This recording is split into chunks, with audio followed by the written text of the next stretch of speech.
Salve, salve, meus queridos amigos. Aqui quem vos fala é Sandrão de Bangu, do canal TQSP Tinha Que Ser Preto, o canal que traz histórias inspiradoras para vocês. E para que a gente continue inspirando pessoas, a gente precisa da ajuda de vocês. A gente precisa que vocês curtam o nosso canal, compartilhem com os amigos e ative as notificações para receber as novidades do canal. E se você tiver sugestões de convidados, mande para a gente, que nós teremos o imenso prazer de tentar trazer esses convidados para contar as suas histórias inspiradoras aqui no nosso canal.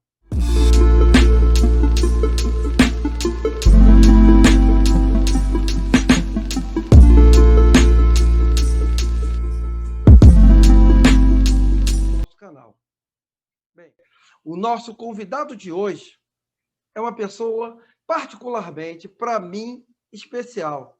Era alguém que eu precisava que viesse aqui contar a sua história no canal. Eu tenho uma ligação pessoal com essa pessoa. Quem é ela? Essa pessoa, ela é nascida e criada na Penha. Ela é ator, redator, escritor, apresentador, humorista e torcedor símbolo do Botafogo. Essa pessoa que vai abrilhantar o nosso canal é Hélio Antônio do Couto Filho. Vocês sabem quem é? De repente não ligaram o nome à pessoa, né?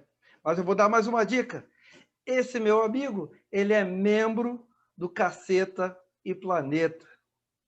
O canal TQSP Tinha Que Ser Preto orgulhosamente apresenta o meu querido amigo Hélio de la Penha. Hélio, seja muito bem-vindo e muito obrigado por aceitar o nosso convite.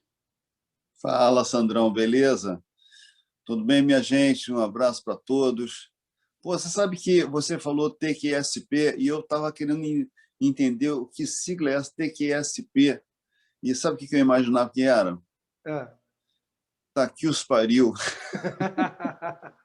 Para o momento que a gente vive, se encaixa perfeitamente, né?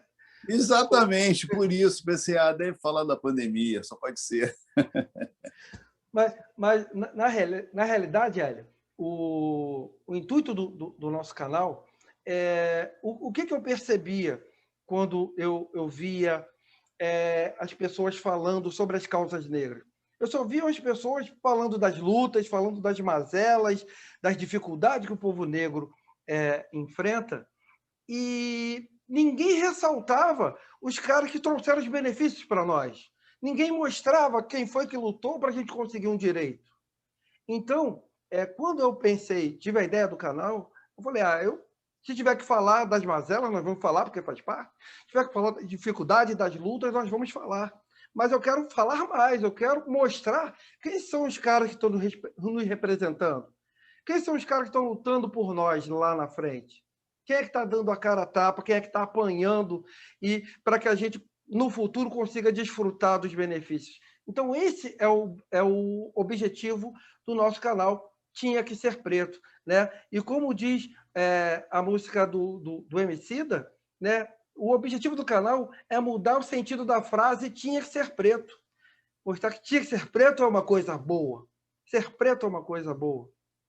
E antes da gente começar, como eu estava falando com você agora há pouco, eu sou muito seu fã, e a participação sua no canal ela é especial porque eu tenho uma ligação com você em particular. E que ligação é essa? Eu vou resumir brevemente. A televisão, ela sempre foi para mim uma referência de vida para mim. Então, na minha infância e adolescência, a televisão me mostrava que ser preto não era uma coisa boa. Porque a televisão só me mostrava que preto ou era escravo, ou era empregado, ou era bandido. Então, eu me espelhava em gente que não me representava. Eu queria ser outras pessoas, eu não queria ser preto naquele momento. Porque ser preto era não ter oportunidade, era não ter a oportunidade das coisas boas. E aí, na minha infância e adolescência, eu sofria muito com os apelidos. Então, eram apelidos horríveis, mas a gente tinha que passar por isso, não tinha bullying naquela época. E aí a coisa começou a melhorar em termos de apelido quando começaram a me chamar de Paulo Silvino. E aí comecei a ficar mais feliz quando começaram a dizer que eu parecia com o Paulo Silvino. E o que acontece depois? Mais tarde me vem o Cacete Planeta e me aparece você. E aí os meus amigos passaram a me chamar de Seu Caceta. Então, até hoje, algumas pessoas me chamam de Seu Caceta. E agosto agora, do ano passado, eu fiz uma cirurgia. E quando eu acordei da cirurgia, eu acordei com uma enfermeira colada ao meu rosto, assim, me olhando, né? Eu ainda meio grogue. Aí ela me pergunta, e aí, meu filho, tudo bem? Eu respondi, tudo bem. Aí ela me olha, eu estou te olhando aqui porque eu achei que você fosse aquele moço do Cacete Planeta. Porra, que isso? Aí eu falei, pô, muito obrigado por achar que eu pareço com ele. Então, só para fechar, Hélio, por que você é especial para mim? Porque você apareceu num momento em que a televisão me dizia que nada era bom para os negros, só coisa ruim. E me veio você e me mostra que você pode ser herói ou vilão, pode ser homem ou mulher, pode ser branco ou preto, pode ser um super-herói. E aí eu comecei a ver que eu podia ser o que eu quisesse ser. Então você foi o primeiro negro na TV que me mostrou que ser negro não era só ser escravo, ser empregado, ser bandido. E sim poderíamos ser o que quisermos ser. Mas e você era exceção naquela época. Mas você foi Sim, o sim. primeiro. Lógico que teve muita gente importante. Ruth de Souza, Grande Otelo, mas para mim, em termos de representação, você foi o cara que me mostrou que ser negro não era ruim, que eu podia ter orgulho de ser negro. E foi a partir daquele momento que eu comecei a ter orgulho e querer tentar entender o que era ser negro.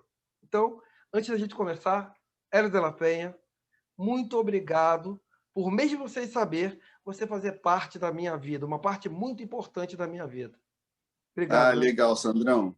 Eu achei legal essa tua introdução, achei bacana o propósito do seu canal, porque realmente você vê hoje, ainda mais a partir do ano passado, quando você teve todo aquele movimento do Vidas Pretas Importam e tudo, você tem alguma oportunidade para falar dos problemas, falar das lutas, das dificuldades, mas as conquistas são relegadas a um segundo plano. As pessoas que conquistaram um espaço, ainda que de exceção na sociedade, elas são colocadas de lado na história, entende? Então eu vejo assim que até o movimento, tudo mais, valoriza muito pouco os vencedores. Então eu vejo assim como as pessoas são críticas em relação, por exemplo, ao Pelé, que é o nosso maior ídolo, entendeu? Por conta de determinadas posturas e tal, sabe? Aí, enfim, o cara que é a figura pública mais conhecida no mundo inteiro por todos esses anos é uma pessoa negra, o brasileiro mais conhecido é um negro, entende? Mas isso não é suficiente. Cobra-se que ele seja perfeito, entendeu? Sabe? E, na verdade, valoriza-se as suas falhas. E assim como ele, também cobra a postura da Glória Maria, entende? A mulher que foi a primeira a lançar a mão da Lei Afonso Arinos, sabe? Entendeu? Por que você não pode valorizar e dar voz e dar atenção para esse tipo de exemplo, que são referências positivas para o menino negro, para a menina negra, sabe? Eu acho realmente que você está num caminho bom. Muito obrigado e fico feliz pela sua aprovação, muito feliz mesmo. Bem, então vamos começar a inspirar essas pessoas que precisam, como eu, de conhecer um pouquinho mais de você. Esse é o objetivo, né? Porque todo mundo conhece o Hélio de la Penha, né? Mas quem é o Hélio Antônio? Bom, Hélio Antônio, nasci na Vila da Penha em 1959, quando o Rio de Janeiro ainda era capital federal, né? Deixa de ser em 1960, e tive uma infância toda no subúrbio, um subúrbio distante, um subúrbio praticamente rural, e bem diferente até da Vila da Penha, que hoje existe, né? Na época não tinha shopping, não tinha cinema, não tinha metrô pertinho, sabe? A nossa vida era muito isolada do centro. E aí ali eu cresci, estudei numa escola primária ali perto. Minha mãe, professora primária, foi a minha primeira professora, foi quem me alfabetizou. Depois estudei numa escola chamada Miguel Ângelo, depois fui numa outra escola municipal chamada Desembargador Montenegro, e só depois eu fui para o Colégio de São Bento, que aí teve uma grande transição da minha vida. Saí, comecei a frequentar o centro da cidade, onde ficava o colégio, e, evidentemente, a Zona Sul, onde moravam os meus colegas de colégio. E, a partir dali, a coisa foi mudando, eu fui me distanciando do meu dia a dia de subúrbio para me aproximar de uma vida que eu levo hoje, né? Então, fui saindo do subúrbio, fui vindo mais para a Zona Sul, frequentando mais, passando mais tempo, tal. Dali a pouco eu estava me mudando para cá. Estudei no São Bento, depois estudei na escola de engenharia, ainda morava lá. No final do curso, já estava me mudando para Santa Teresa, morar com um amigo e tal, mais perto das coisas que me cercavam. E depois, profissionalmente, me formei, trabalhei como engenheiro durante um tempo, né, durante 6 anos, e depois fui contratado como redator do TV Pirata, pela TV Globo. E aí sim a minha vida deu uma guinada, porque eu pude deixar a profissão de engenheiro para assumir uma profissão com a qual eu me identifico mais, que é de humorista. Pô, Para começar, acho que está bom, né? pô, muito legal, muito legal mesmo. E todo mundo, você acabou de falar aí, mas todo mundo, a grande parte do público que te conhece, acha que você chegou na TV do Cacete Planeta. Mas você chegou antes, né? Você chegou como redator do TV Pirata. E como é que se deu essa transição do engenheiro para o redator-ator global? Isso aí não foi uma coisa pensada, planejada, coisa nenhuma. A gente estava na faculdade de engenharia, eu, Beto Silva e o Marcelo Madureira. A gente atuava no movimento estudantil, ao mesmo tempo que a gente resolveu fazer um jornal de humor para zoar com aquela situação, enfim, até com o próprio movimento do qual a gente fazia parte. Blá, blá. Anos depois, a gente chamou ainda o Bussum, do Cláudio Manuel, e a gente ampliou as temáticas que o jornalzinho abordava, e passou a ser um jornal de interesse mais geral. A gente passou a vender ele na praia, nos bares e tudo.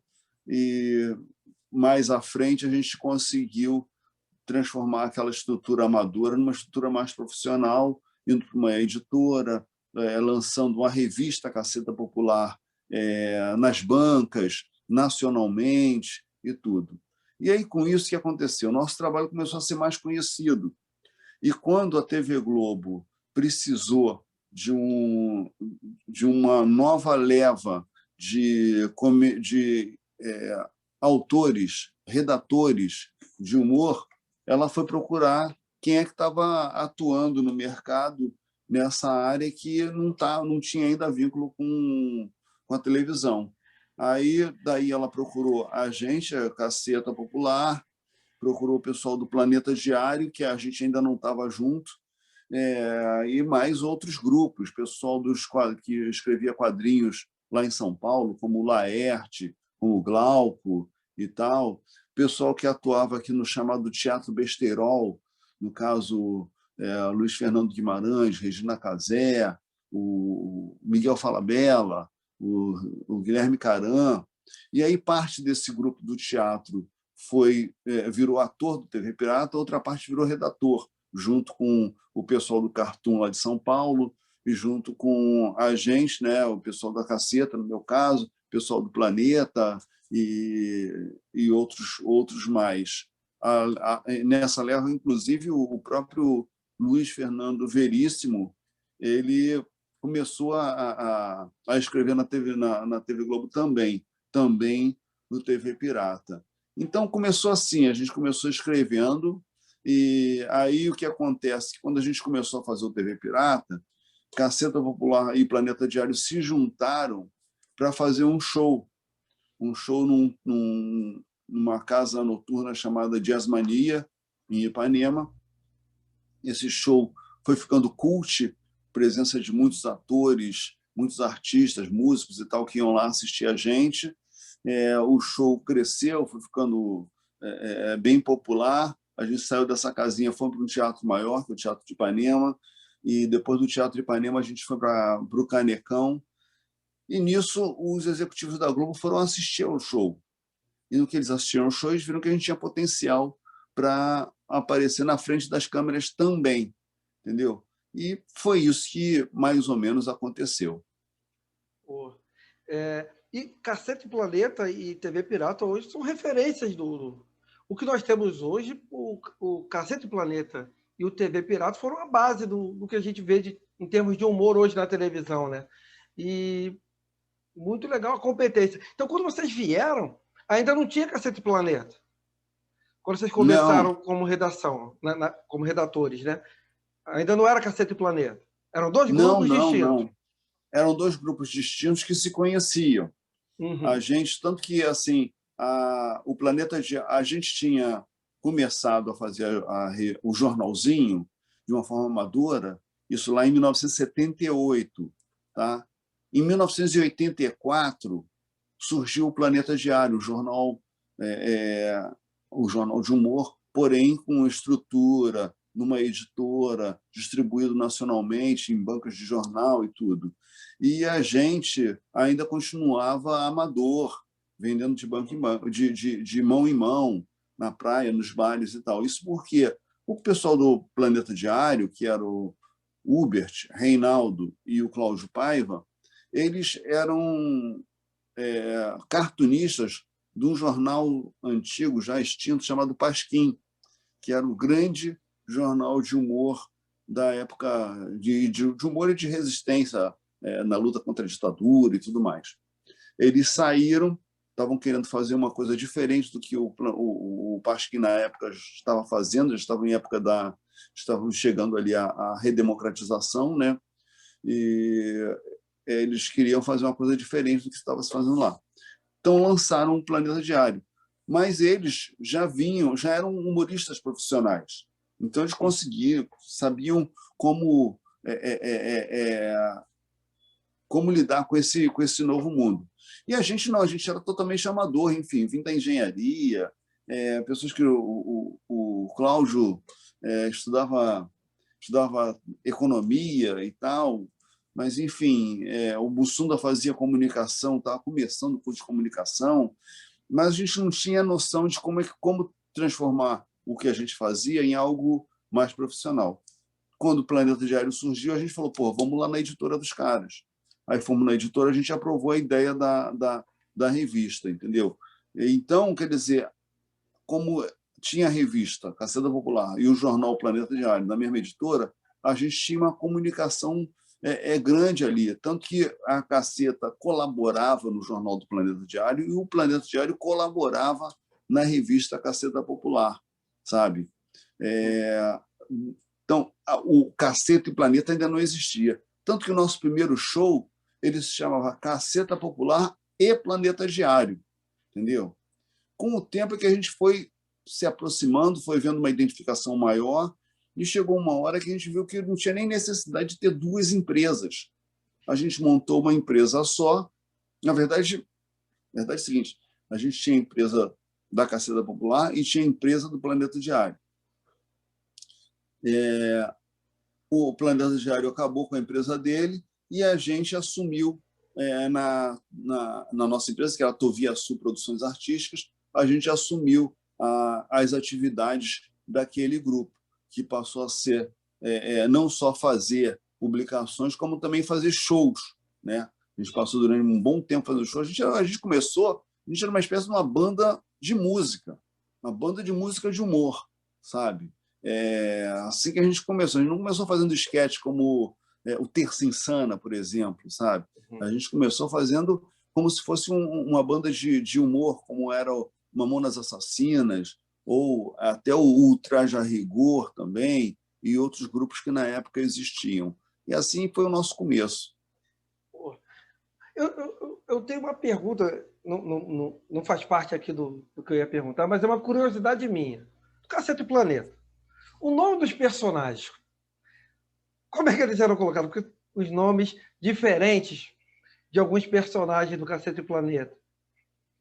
Como, por exemplo, o do Glanderson, algo desse tipo.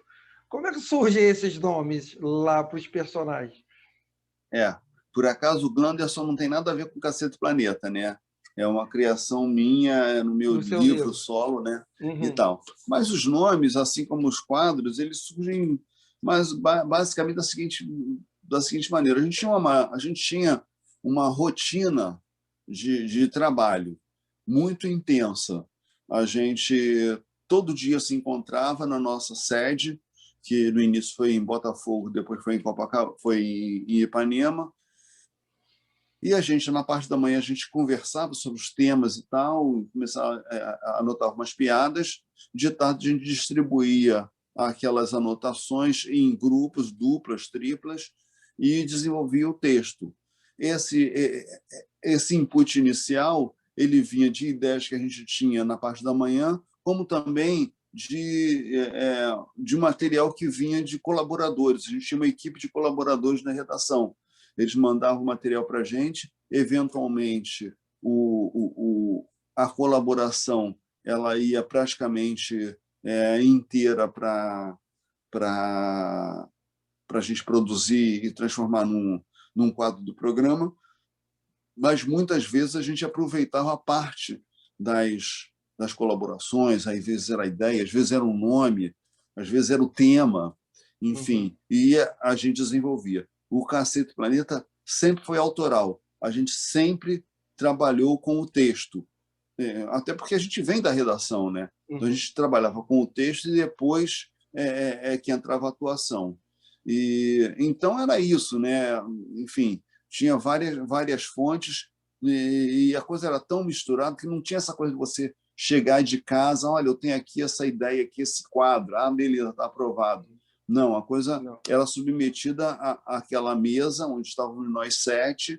Se a coisa fosse bem, ela caía ali, a gente mexia, e no final você nem lembrava quem é que tinha dado a ideia original, entendeu? Sabe, assim foi. Muito bacana. E como você já tocou no livro, né? Em fevereiro desse ano, você recebeu uma homenagem muito bonita, né? Do pessoal da Favelivros, que foi ter o seu nome, dando nome a uma biblioteca, né, no Complexo do Cajur. Como é que foi receber essa homenagem, Hélio? Isso foi uma coisa muito emocionante, muito bacana, né? Uma homenagem em vida, coisa que é rara, né? E tem a ver com a Verônica Marcílio. Verônica Marcílio ela faz contação de histórias. Já há mais de 10 anos a gente se conhece e ela contava a história do livro Vai na Bola Glanderson para crianças em comunidades, escolas e tal, e me avisou, me pediu autorização, aí eu fui com ela em algumas vezes e tal, então a gente manteve essa relação. E aí ela se aproximou da Favelivro, que foi uma ONG criada pelo Demésio Batista, e eles dois juntos começaram a fazer essa ação de receber doação de livros e abrir bibliotecas em comunidades, em regiões carentes, regiões com menos acesso à informação e tudo mais. Bem, enfim, eles já tinham algumas bibliotecas inauguradas quando ela veio com essa ideia de inaugurar uma biblioteca no Complexo do Caju, dentro de uma associação, que é a Associação Filantrópica Arte Salva Vidas. É um galpão enorme que tem no Caju, onde uma parte que tem várias atividades, tem atividade esportiva, enfim, e tal, e eles estavam querendo criar uma biblioteca. A Verônica entrou em contato com a associação filantrópica, então a Favelivro, junto com essa associação, junto com a ONG Afrotribo, eles resolveram levantar essa biblioteca. Quando me chamaram para dar o nome, eu falei, porra, maravilhoso, mas eu não quero ser simplesmente uma placa nessa biblioteca, vamos lá, vamos levantar, ver de que maneira a gente pode angariar mais livros, de que maneira a gente pode, aos poucos, ir criando uma atividade, uma programação de atividades na biblioteca. A biblioteca ainda, enfim, tem um mês ainda, se tudo isso, né? Não sei nem se já chegou a completar um mês, mas, enfim, tá uma coisa bem bacana. Eu tenho recebido muitos livros, a gente tem selecionado, organizado e tal, e tem uma pequena equipe de voluntários que trabalham na biblioteca, já tem uma frequência, tem uma criançada que vai para lá e tem aula de reforço escolar, enfim, tem um acervo já bacana que as pessoas acessam, podem ir lá para ler, como podem tomar o livro emprestado, levar para casa e voltar, enfim. E, infelizmente, com essa coisa da pandemia, a gente não pode criar nenhuma atividade presencial, né? Como levar um autor para conversar com eles, fazer uma oficina de redação, enfim, uma oficina de contos, essas coisas assim, que eu pretendo futuramente que aconteça, né? Eu não quero que ela seja simplesmente um depositário de livros. E para quem estiver interessado em fazer doações de livros, como é que faz para lá, para a biblioteca? É simples. Você entra no perfil no Instagram da biblioteca, @biblioteca La Pena, e manda uma mensagem. Manda uma mensagem que alguém vai responder e vai conversar com você. Se a pessoa morar perto, se tiver facilidade, pode levar direto os livros lá na biblioteca, esse galpão, que fica na Rua General Sampaio, número 74, como também a pessoa tem a opção de agendar uma retirada dos livros com algum voluntário da equipe da Favelivro. Tá? Aí, o que acontece hoje, a biblioteca ela foi levantada pela Favelivro, mas as atividades elas são mais suportadas pela associação filantrópica onde ela está sediada, né? Entendeu? Então, são duas atividades distintas. Uma que é a de captação de livros, que esses livros eles podem ir lá para a biblioteca, como podem ir para outras bibliotecas, entende? E a atividade de como sustentar, como criar uma programação, como atrair gente para essa biblioteca. E aí a gente tem lá um acervo que pode atender tanto a crianças, quanto jovens, quanto adultos, quanto idosos também. Entendeu? Então, a gente quer dinamizar bastante lá aquele espaço e eu estou vendo que as pessoas que estão se envolvendo estão muito empolgadas. Isso está muito legal. Parabéns a você e parabéns à Favelivro, que escolheu perfeitamente a pessoa para nomear e representar essa biblioteca. A gente vai colocar depois aí o link para o pessoal poder ajudar aí a biblioteca e você também, que a gente possa voltar logo, né, para ter o contato presencial, para os autores poderem lá e agraciar as crianças da comunidade lá. Muito, muito Isso, bom. exatamente. Agora, continuando no mesmo assunto, você, além de ator, humorista, é escritor, né?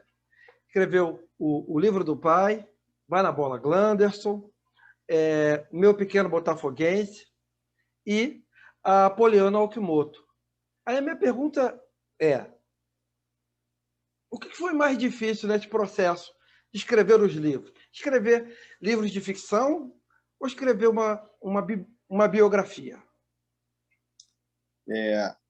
A biografia, eu contei muito com a iniciativa do Daniel Takata, que eu considero que considero não, ele é o autor principal da biografia. Eu sou um colaborador, na verdade, apesar de ter participado de todo o livro, ele que teve a ideia, vamos fazer a biografia e tal. E como era sobre uma nadadora de águas abertas, de uma maratonista aquática, eu imediatamente me interessei, porque é o meu esporte, né? Curto futebol e tal, mas assim, eu faço da natação no mar Vamos falar o meu disso, dia vamos a falar dia, disso. Vamos falar disso. e aí eu estava lá no dia em que a Poliana Okimoto conquistou a medalha de bronze na Olimpíada. Eu estava cobrindo essa prova para o programa Extraordinários do Sport TV. E o Daniel Takata, quem eu já conhecia também por conta da Olimpíada, estava lá e tal, e a gente ficou muito empolgado, até porque a Poliana, ela inicialmente ela ficou em quarto lugar.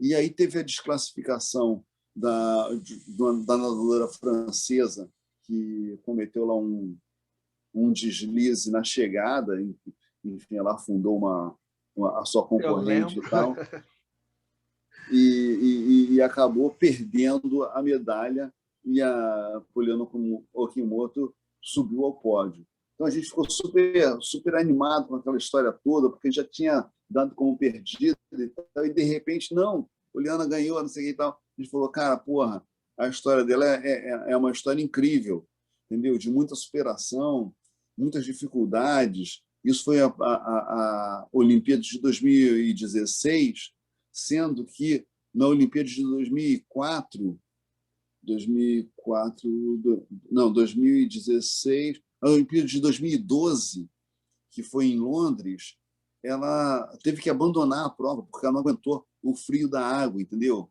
E sabe, de repente ela volta e é medalhista, entende? É uma coisa incrível. Tem histórias impressionantes, sabe? Ela ter tomado um soco durante uma prova, furado o tímpano durante uma competição e ainda assim chegar em segundo lugar. Cara, imagina tomar um soco no ouvido, a dor que deve ser, furar o tímpano. Porra, para tudo, né? Vamos Não embora dá. para casa, direto para o hospital. Porra, a mulher continuou nadando 10 quilômetros. Porra, acho incrível. Acho uma coisa incrível. Aí o livro também fala sobre a rotina de treinamento e tal. Foi um trabalho bem bacana, um trabalho muito diferente do que eu costumo fazer, e na base da ficção. E eu vou te falar, cara, o maior problema da ficção é o primeiro momento. É o momento da página em branco, você sai do Começar. zero para inventar uma história, entendeu? Realmente é uma complicação.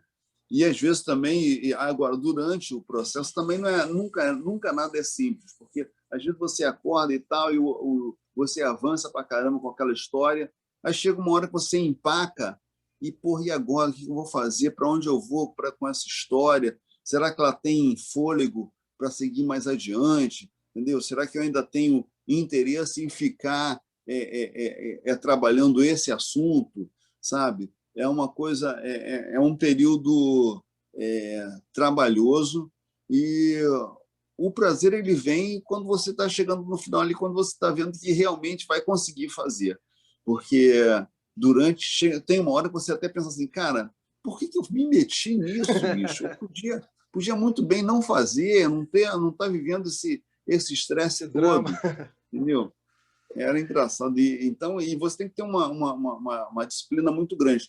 Porque quando eu fazia um trabalho coletivo, você tem um compromisso com as outras pessoas. Então, digamos, sair de casa para ir trabalhar era uma coisa que não me ocorria fazer diferente.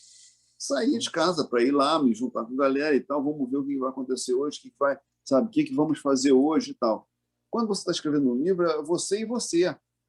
Então, você tem que ter essa disciplina de falar, não, agora parou tudo, vamos lá escrever e tal, e vamos ter ideia. Se não tiver ideia hoje, amanhã vamos de novo, vamos tentar, entendeu? Não pode desistir.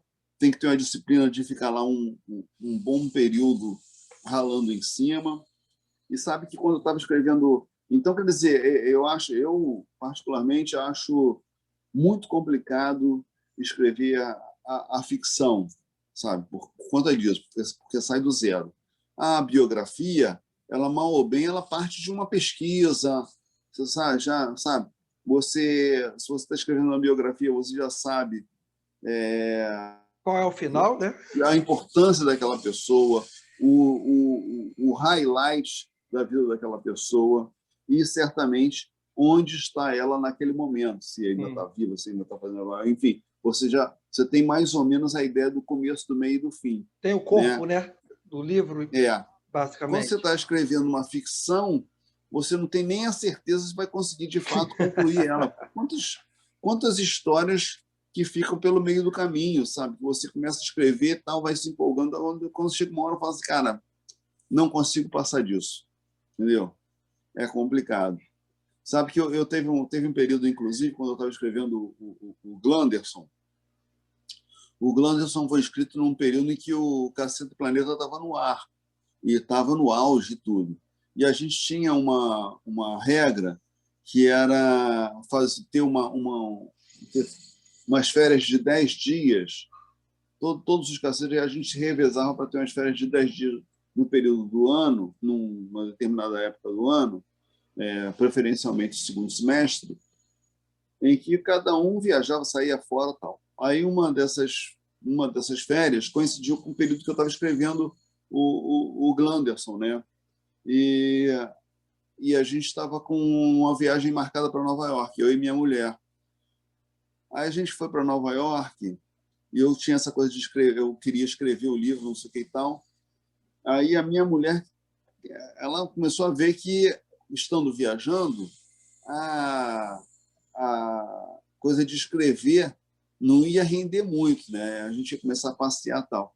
Aí ela estabeleceu o seguinte, vamos fazer o seguinte, a gente acorda, toma café da manhã, eu vou te trancar aqui nesse apartamento, você vai ficar preso aqui até as 4 da tarde, e aí às 4 da tarde eu volto, a gente almoça, e aí sim você está viajando de férias. Está viajando. Aí eu passei 10 dias no começo, cara. Ela me trancava, ficava, meu Deus, o que eu vou fazer?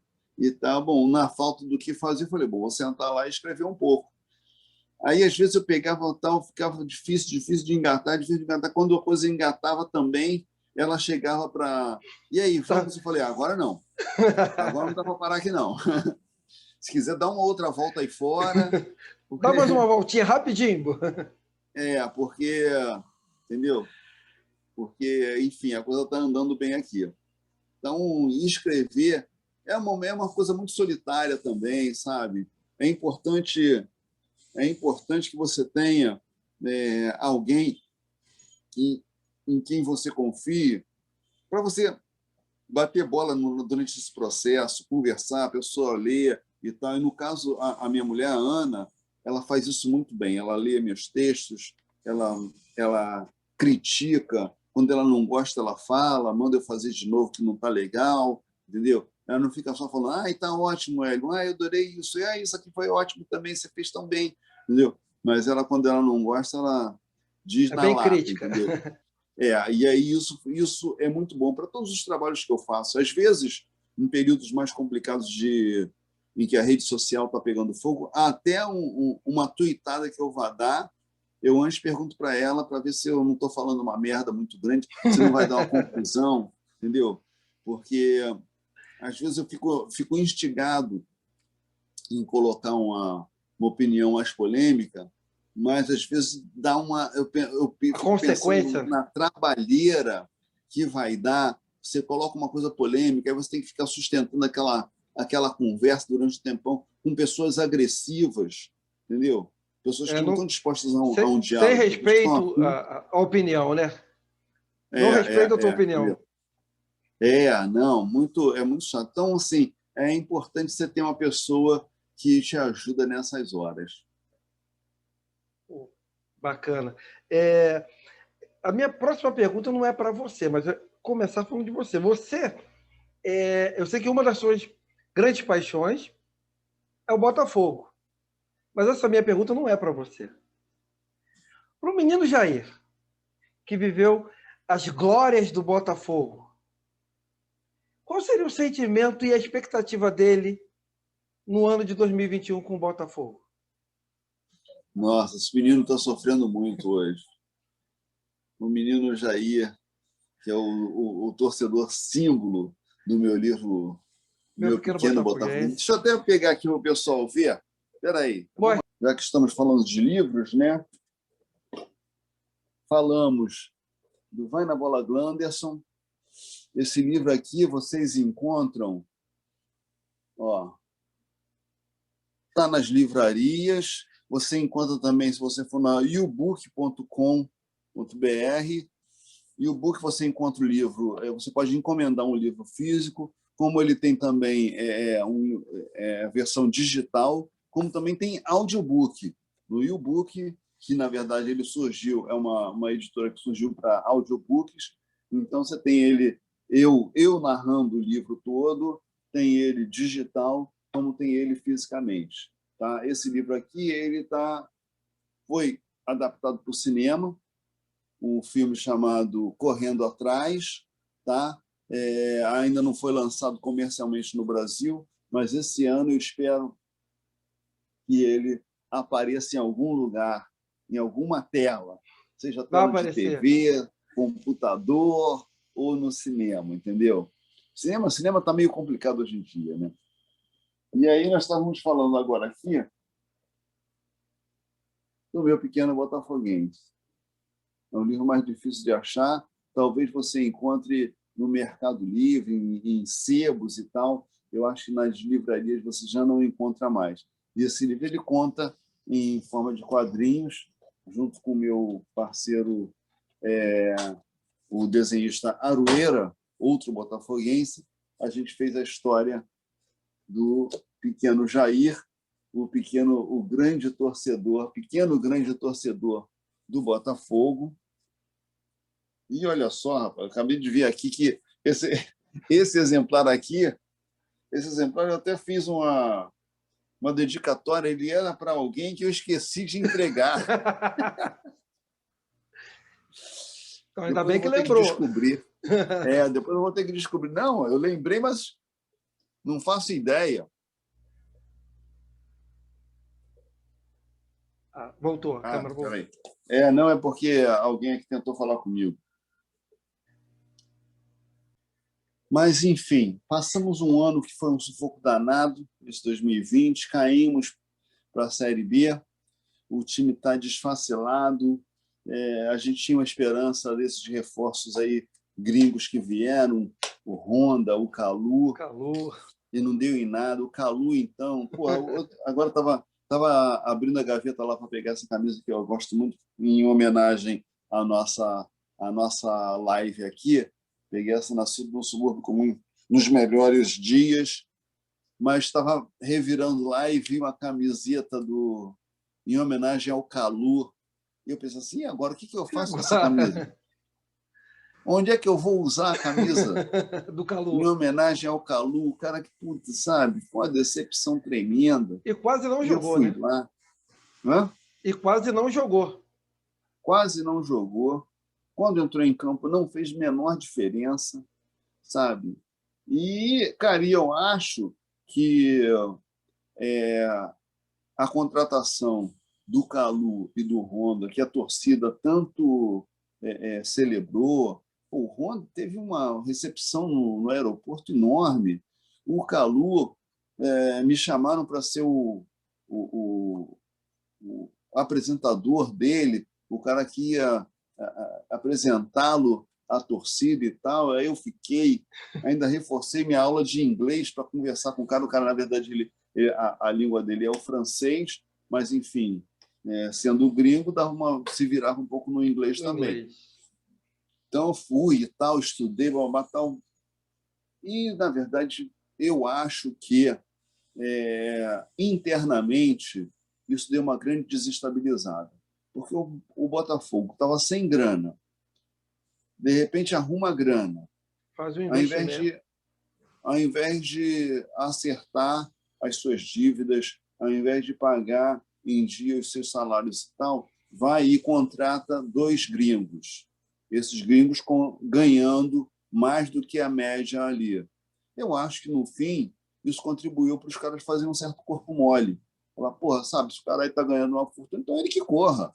Ele que resolva aí o problema. Não vou aqui eu me esfalfar, meu salário atrasado, o salário do cara em dia e eu correndo atrás do cara. Eu acho que isso criou um certo problema. Sem contar que eu acho que a diretoria também falhou muito, o presidente sumiu simplesmente, ele depois de eleito nunca mais falou nada, só falou em época de eleição, não se manifestou, um grande furo.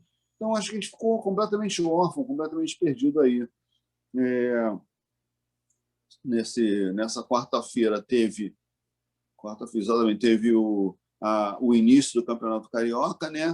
O Botafogo jogou contra o Boa Vista e manteve o mesmo padrão de decepção. Empatou de 0-0, perdeu uns gols feitíssimos e tudo. Mas, enfim, ainda está muito cedo. Eu espero, de fato, que as coisas melhorem, porque piorar é impossível. Vai ficar difícil, né? Mas, então, coitado voltando ao menino Jair, eu estou com muita pena do menino Jair, sabe? Eu estou lembrando, o menino Jair me lembra muito. Recentemente teve um meme que rolou no WhatsApp de um cara indignado com o avô dele. Ele falou, porra, eu sou Botafogo por causa do meu avô. É foda. Porra, agora eu estou aqui torcendo para o Botafogo só porque o meu avô torcia e sou sacaneado o tempo todo. Então eu fiquei pensando assim, porra, que o pequeno Jair poderia ser o autor desse áudio, cara. E a culpa é do pai dele, a culpa é sua que ele está sofrendo. Exatamente. Aqui em casa também. Aqui em casa, meus filhos todos, todo mundo sofre com a gente. Porque eu sou botafoguense e a minha mulher botafoguense também, então a gente trouxe todo mundo para isso, né? Não teve jeito. Nem deixaram ele escolher, ou não teve opção? Eles puderam escolher ou não teve opção? Não tinha opção. Não tinha opção. Ele tinha opção entre torcer para o Botafogo ou almoçar, jantar, ter mesada, enfim. Era uma escolha dele, né? Então ele escolheu bem, escolheu certo. Entendeu? Eu sou Flamengo, particularmente, mas eu digo para todo mundo que eu tenho uma ordem, né? Em termos de torcida. Eu sou Flamengo, Carioca e Brasileiro. Então, primeiro, eu torço para o Flamengo. Se o Flamengo não está, eu torço para os times do Rio. E se os times do Rio não estão, eu torço para os times do Brasil. Então, eu torço muito para que Vasco e Botafogo consigam se recuperar nesse ano de 2021, né? E manter aí o poder que o Rio um dia já teve, né? Dos 4 grandes na Série A do Campeonato Brasileiro, que em 2022 estejam os 4 juntos novamente. Eu tenho fé que isso vai acontecer. Isso está muito. O Rio está numa defasagem muito grande, né? O Flamengo está lá na frente, tem mais renda, tem mais títulos, tem um time mais estruturado, um clube mais estruturado, uma situação financeira mais definida. E você tem o Fluminense que, enfim, conseguiu entrar para a Libertadores, mas não está com essa bola toda. Agora, lá embaixo, bem embaixo, É estão Vasco e complicado. Botafogo. Infelizmente, estão numa situação que a gente tem que torcer para conseguir voltar em 2022 para a Série A, e que vai estar a Série B está muito disputada. Você tem 4 campeões brasileiros, né? Sim. Botafogo, Vasco, Cruzeiro e Guarani, e além dos times da Série B que estão em condições de disputar De uma vaga na brigar. Série A, né?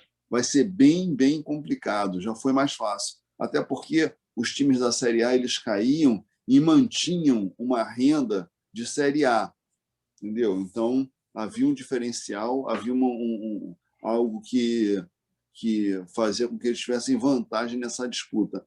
Agora, a renda caiu muito. Então, vai ser bem complicado. Bem complicado. Vamos ver. Vamos ter fé que vai dar certo. Bem, agora indo para a sua outra paixão, a natação. Essa paixão é antiga ou surgiu na pandemia? Esse teu Ela, amor ela, pelo não mar. é, ela não é antiga, mas não surgiu na pandemia. Tá? Essa paixão tem 10 anos, pelo menos. Natação no mar tem 10 anos. Quando eu era garoto, eu fiz natação, enfim, obrigado pela minha mãe e pelo meu pai, como muitos garotos, né? Entendeu? Aliás, foi por conta do meu irmão mais novo. Ele tinha bronquite, então o médico recomendou que ele fizesse natação, e aí a minha mãe colocou, para não botar ele sozinho, me colocou lá também. Mas eu detestava aquilo, ir para a piscina, não sei o quê, até porque tinha, enfim, eu não sabia nadar, já tinha passado da minha época, a aula era dirigida para o meu irmão 2 anos mais novo, então eu era aquele galalau que não sabia nadar, uma situação horrível. E os professores, eles não tinham uma pedagogia muito atraente, sabe, muito amigável. Os caras viviam dando esporro atrás de esporro nos alunos, entendeu? Então era desanimador. E eles estavam muito acostumados a formar atleta para a equipe de competição do clube. Eu aprendi a nadar no Olaria. Então, para quem não queria ser um nadador de verdade, para quem não tinha o dom, quem não tinha aquela facilidade, era um sofrimento danado, era esporro atrás de esporro. Eu ficava torcendo para não ter aula, torcendo para vendo a forma de que maneira eu conseguia matar a aula de natação e tudo mais. Bem, enfim, quando eu tive filhos, aí é que a coisa mudou. Quando eu tive meu primeiro filho, eu fui levá-lo, ele tinha, sei lá, 6 meses de idade. Aí eu fui levá-lo à aula de natação, porque isso era uma completa novidade para mim. Quando eu era garoto, não tinha essa onda de aula para criancinha tão pequena.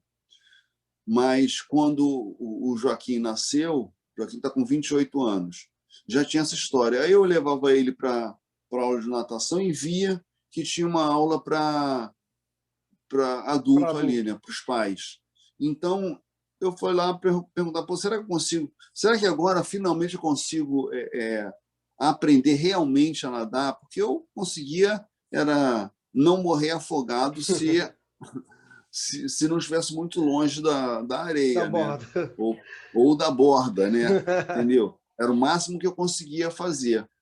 Aí eu fui, no início, fui tendo aquela aula para melhorar, aprender um pouco mais e tal, fui curtindo aquilo, a idade foi chegando também, e quando eu estava lá para os 40 e poucos anos, 40 e poucos para 50, eu pensei, cara, eu preciso fazer alguma atividade física. E não queria ir para uma academia para ficar malhando e tal. Então, pensei no esporte, falei, porra, tem essa história de que a natação é um dos esportes mais completos que tem. Eu falei, pô, vou começar a nadar. Aí nadei, eu comecei a nadar assim, de vez em quando e tal, frequentando. Me matriculei em uma aula de natação, mas não ia sempre e tal. Até que surgiu um negócio na televisão que era a Travessia dos Fortes. começou a ter notícia de Travessia dos Fortes e tal, e que era uma prova que saía do Leme para o posto 6, ou do posto... Não, saía do posto 6 e ia para o Leme. E eu ficava impressionado. Primeiro, eu ficava impressionado como é que uma pessoa consegue nadar durante tanto tempo, né? Em altíssimo mar, um lugar onde, pô, sabe, eu morria de medo de negócio de mar. Mas aí chegou uma hora que eu falei assim, como já falei para o meu professor, pô, cara, será que dá para eu me preparar para fazer um negócio desse, uma natação, uma travessia dos fortes? Aí meu professor falou assim, bom, o primeiro passo é você começar a vir aqui mais vezes, né? Aí, enfim, aí eu comecei a frequentar com mais assiduidade lá a aula de natação. Aí chegou uma hora, eu propus da gente fazer um treino no mar. Aí, quando eu fui fazer um treino no mar, eu achei o máximo aquilo. Falei, cara, isso aqui é muito legal. E aí eu contratei um dos professores, o assistente do meu professor, eu contratei ele para ser o meu professor de natação no mar. Então, a gente tinha um dia, que era segunda-feira, que a gente ia nadar em Copacabana. Aí chegou um certo momento que uma colega me avisou que estava tendo equipes que treinavam só no mar. Aí eu me aproximei dessa equipe e comecei a fazer natação no mar. Isso foi em 2010. Comecei a fazer natação no mar com a equipe do nadador olímpico Luiz Lima, que hoje é deputado federal, né? Então, eu estava na equipe dos gladiadores, fiquei lá de 2010 até o ano passado, 2020, no período da pandemia, é que eu me afastei desse grupo, mas não me afastei da natação no mar, continuei a fazer natação no mar com outras pessoas, em outros grupos, às vezes juntava alguns amigos e fazia. Agora, a minha mulher também se interessou pela natação, ela tem me acompanhado, enfim, tá uma coisa muito bacana isso E a natação no mar, ela é um esporte bem bacana. Você exige de você um condicionamento físico legal. Por outro lado, você desfruta da parte boa da cidade, entendeu? O Rio de Janeiro tem tanto problema e, de repente, você tem a chance de lidar com algo positivo que o Rio pode oferecer, que é esse mar maravilhoso, entendeu? As pessoas falam, mas não é muito sujo, não é poluído, tal. Olha, eu vou te falar, são poucos os dias no ano em que a praia tá muito suja a ponto de, porra, hoje eu não vou entrar porque está muito sujo. É muito raro isso, entendeu? Tem que tomar cuidado em dia assim, logo depois de uma grande chuva, que aí realmente o esgoto corre para o mar, entendeu? Mas nesse período agora assim de seca, por exemplo, o mar está maravilhoso, entendeu? Amanhã mesmo estarei lá. Eu queria ter essa disponibilidade e disposição também, mas nadar eu dou 2 braçadas e já cansei, já. Então eu fico perto da borda ou perto da areia para não correr o risco de me afogar. Assim, tipo, começa assim. Se tiver vontade de levar à frente, a coisa vai. Porque eu também era assim, cara. Enfim, eu vim da Vila da Penha, eu não nasci na Zona Sul, né? Não nasci convivendo com o mar, né? Eu vejo que tem muitos amigos meus ali que sempre nadaram, para eles é uma coisa tão natural que eles não conseguem nem explicar, melhorar a sua técnica explicando nada, porque ele fala, cara, é tão natural para mim que eu não sei nem exatamente o que eu faço, entendeu? Mas, enfim, com vontade e disposição você consegue. Um dia eu vou ter, eu juro. Para a gente encerrar aqui, Hélio, nós estamos vivendo um momento terrível, né? Nós estamos chegando aí a perto de 2.000 mortes por dia devido à Covid. E isso afetou a vida de todos os brasileiros. Como é que a pandemia ela afetou a sua vida profissional e pessoal? A pandemia, enfim, apavorou todo mundo, né? Foi uma situação que pegou todo mundo de surpresa, prendeu todo mundo em casa. E assim eu me sinto até hoje, eu me sinto preso aqui. Eu consegui retomar atividade esportiva apenas, porque a natação no mar ela acontece de manhã cedo, quando a praia está vazia, e é difícil aglomerar no mar, né? Então quer dizer, conseguir recuperar essa atividade. Mas é a única que eu faço fora de casa, sabe? Eu vou lá cedo, tipo 7 horas da manhã, vou à praia, nado com poucas pessoas e tal, volto para casa e, felizmente, eu tenho uma parte de trabalho que pode ser feita em casa, que é a redação, né? Então, tenho me dedicado a escrever, entendeu? Enfim, desenvolver projetos para tentar vendê-los e tal. Mas uma parte do meu trabalho também dançou, porque assim, quando a pandemia chegou, Cacete Planeta estava com um show montado para celebrar os 30 anos de carreira. A gente chegou a fazer alguns shows em 2019, segundo semestre de 2019, e fizemos um bom balão de ensaio naquele segundo semestre. Estávamos preparados para retomar a estrada em março. Porra, aí veio a pandemia e o projeto foi cancelado. Eu também vinha exercitando a atividade de stand-up. Então, fazia show de stand-up aqui no Rio, fazia com o pessoal do Comédia em Pé, Cláudio Torres Gonzaga, Felipe Absalão, Ju Querido, Ricardo Pipo. Nós 5, a gente tinha uma noite aqui no Rio de Janeiro, toda quinta-feira, num bar aqui. E em São Paulo, encontrava com o pessoal do Coisa de Preto, que era um coletivo de comediantes pretos, e a gente fazia show lá também. Com isso, parei, e assim para mim foi uma perda muito grande, porque assim eu não venho desse mundo do stand-up. Então, para mim, eu preciso praticar muito para me sentir à vontade no palco. E a garotada, porra, ela que nasceu no stand-up e tal, então É ela tem muito natural mais para ele. facilidade, muito mais natural. Então, quer dizer, essa parada de um ano, estou um ano sem fazer show, né? Meu último show foi justamente. Eu fiz no ano passado, fiz 2 shows.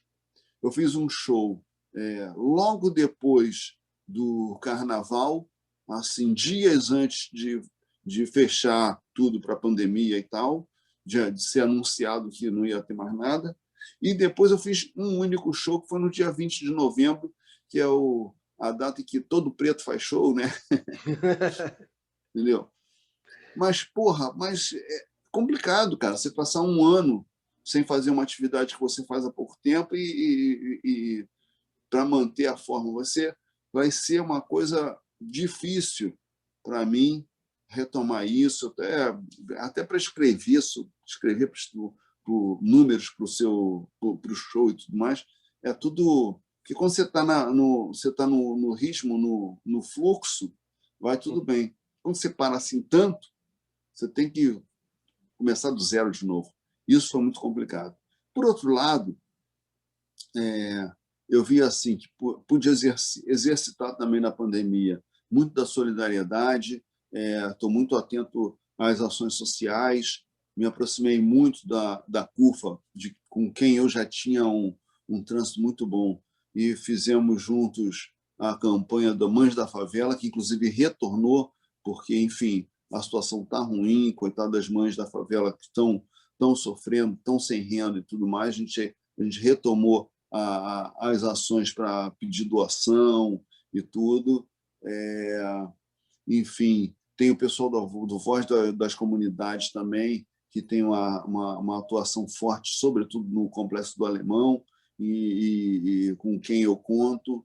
E, de alguma forma, a biblioteca ela ajuda nisso, porque você vai lá, pega um livro, volta para casa, se diverte, viaja, né? Você faz várias coisas através da leitura, né? Então, ela, de alguma forma, ela serve também como alívio nesse momento. E fora isso, assim, como a gente está em casa, é, tem o privilégio de ter um conforto em casa, de ter a família em volta, enfim, da gente não estar passando necessidades por conta dessa história toda. O que acontece é que você tem uma união muito grande, uma solidariedade, enfim, e um companheirismo na família. A gente está mais perto, sabe? Estou mais perto dos meus filhos, mais perto da minha mulher e tudo. Mas, lógico, estamos todos doidos para que as coisas voltem ao normal, né? Porque você não pode ver amigo, não pode convidar um amigo para um churrasco, não poder, porra, juntar com uma galera para tomar um chopp na esquina, sabe? Puta, isso é Muito mortal. ruim. Porra, agora não teve nem o carnaval, coisa inacreditável. Uma coisa que a gente não podia imaginar um fevereiro sem Sem carnaval, né? carnaval. Como foi, uma coisa incrível isso, incrível. E que diria Jorge Benjó, hein? Em fevereiro tem carnaval. Não teve. Não Né? teve. Eu, Exatamente, eu, desmentiu. eu voltei a trabalhar presencialmente. Eu sou professor, né? E essa semana eu comecei a receber os meus primeiros alunos. E tem sido algo estranho. Estranho, um processo difícil, diferente, um Sim, aprendizado. sim. Está sendo um aprendizado. Estamos aprendendo Essa cada coisa do dia. contato com as pessoas, né? Você tem, porque assim, você não pode ser caloroso, você tem que se manter distante, frio, né? É muito Verdade, ruim, muito verdade. ruim. Eu espero me vacinar em abril. Estou com 61 anos, eu acho que mês de abril vamos ter vacina para os sessentões. Oi, Vamos ver. espero. E espero também, Hélio, do fundo do meu coração, é poder conhecer-te pessoalmente. Que, como eu te disse, você é uma pessoa que é importante na minha vida, né? É um marco para mim. E eu só queria deixar aqui para que todos soubessem que o nosso canal, que ele passa a partir desse momento a ser uma extensão da sua voz. O que você precisar de nós, estaremos aí para divulgar o que precisar. Pode contar aí com o canal, pode contar comigo pessoalmente, que estaremos juntos se Deus permitir. Então, Beleza. eu só tenho a te agradecer, Hélio, a sua participação aqui e a Tá. pessoa maravilhosa que você é. Eu já imaginava que Obrigado. era e hoje eu tenho a certeza que é. Muito Muito obrigado. obrigado. Eu não sei quando é que você vai colocar no ar essa nossa conversa, mas já que você está abrindo espaço aí, no dia 8 de março, segunda-feira, Dia Internacional da Mulher, eu vou fazer uma live no meu perfil no Instagram, o @lapena, com as duas meninas voluntárias que trabalham na biblioteca Hélio de la Penha, lá no Caju, tá? E nós vamos falar da motivação, por que elas resolveram se voluntariar para trabalhar na biblioteca. Vamos falar também sobre literatura e a mulher, as escritoras, os livros que elas gostam, enfim, livros importantes nesse momento, e livros fundamentais escritos por mulheres. Isso tudo vai ser na segunda-feira, ainda estou definindo o horário, tá? Mas isso tudo eu vou passar para você pelo WhatsApp que eu tenho teu, e aí se você puder me ajudar a divulgar, eu agradeço. Pode deixar que eu vou divulgar, tanto no canal como na minha rede social. Vai estar lá divulgado, se Deus permitir.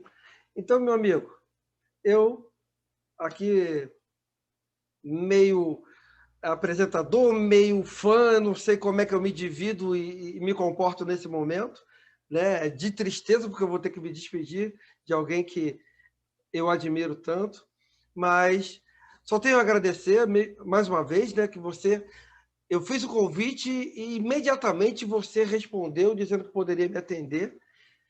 E muito obrigado. Hélio de la Penha Legal. tinha que ser preto, graças a Deus. Legal. Valeu, então. Valeu. Um grande abraço, Sandrão. Obrigado, meu amigo. Valeu, Bangu. Bangu, aliás, o Bangu está em alta agora, hein? O Bangu está em alta por conta da série do Doutor Castor. Doutor Castor, já assisti. Vale a pena assistir. Muito boa, muito boa. Eu recomendo também. Quem gosta de futebol, quem gosta de fofoca, quem gosta de jogo do bicho, porra, perfeito. Um abraço, Sandrão. Muito obrigado, meu amigo. Fica na paz. Muito obrigado mesmo mais uma vez. Obrigado, querido. Até. Tchau. Até, meu querido. Tchau. E se você gostou da nossa conversa com o Hélio de la Penha, curta nosso canal, compartilhe com os amigos e ative as notificações, porque aqui tinha que ser preto. Muito obrigado. Um beijo do crioulo. Deixa eu devolver o orgulho do gueto e dar outro sentido pra frase: tinha que ser preto.